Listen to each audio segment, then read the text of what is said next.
जय श्री राधे कृष्णा।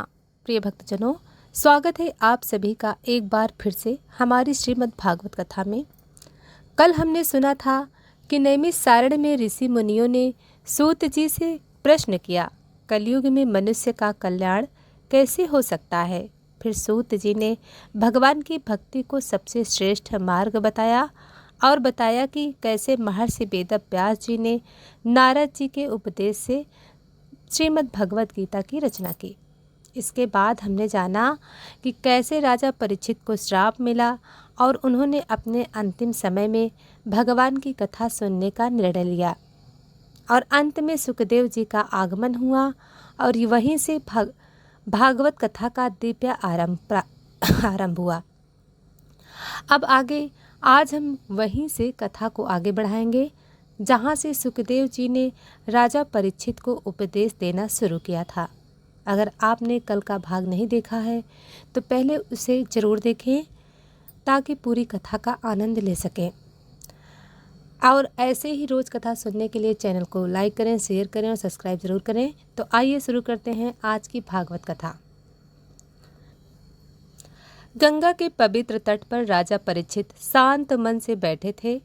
उनके चारों ओर अनेक ऋषि मुनि एकत्र थे। सभी को यह ज्ञात था कि यह समय अत्यंत महत्वपूर्ण है। एक महान राजा अपने जीवन के अंतिम 7 दिनों में मोक्ष का मार्ग खोज रहा था।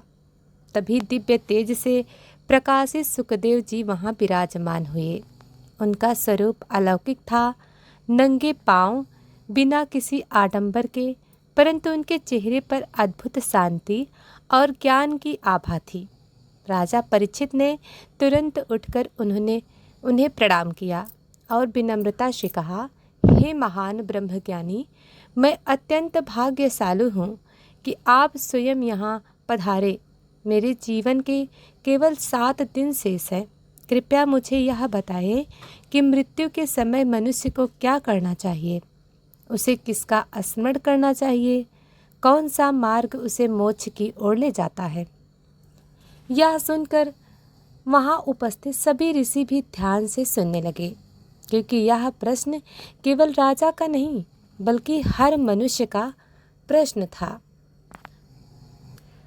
सुखदेव जी ने गंभीर स्वर में उत्तर दिया, हे राजन, आपने बहुत ही उत्तम प्रश्न किया।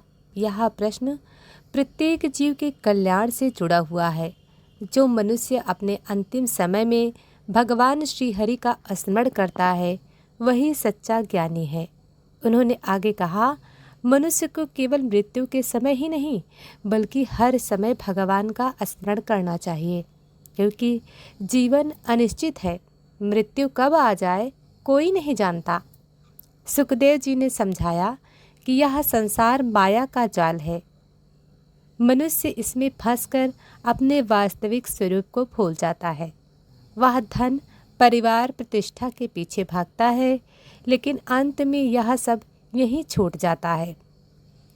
प्रिय भक्तजनों, उन्होंने कहा, हे राजन, यह शरीर नश्वर है परंतु आत्मा अमर है और आत्मा का परम लक्ष्य है भगवान से मिलन।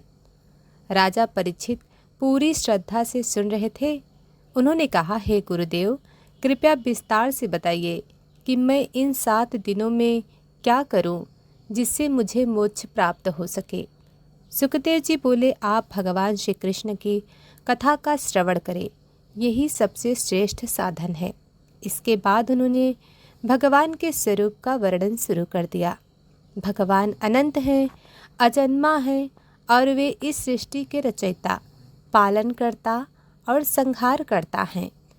वे हर जीव के हृदय में विराजमान हैं।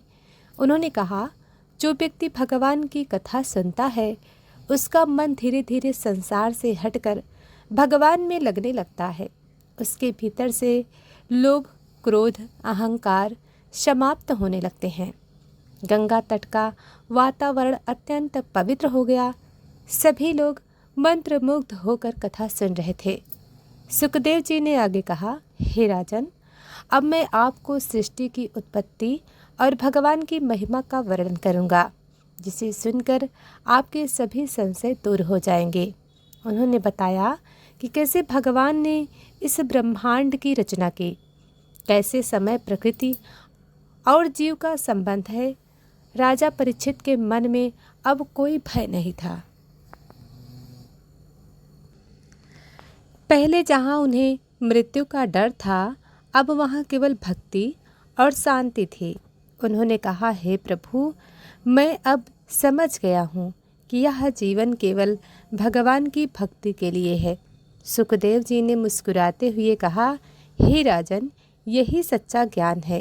धीरे धीरे कथा और भी गहरी होती जा रही थी। हर शब्द मानो हृदय को छू रहा था। अब आगे क्या होगा?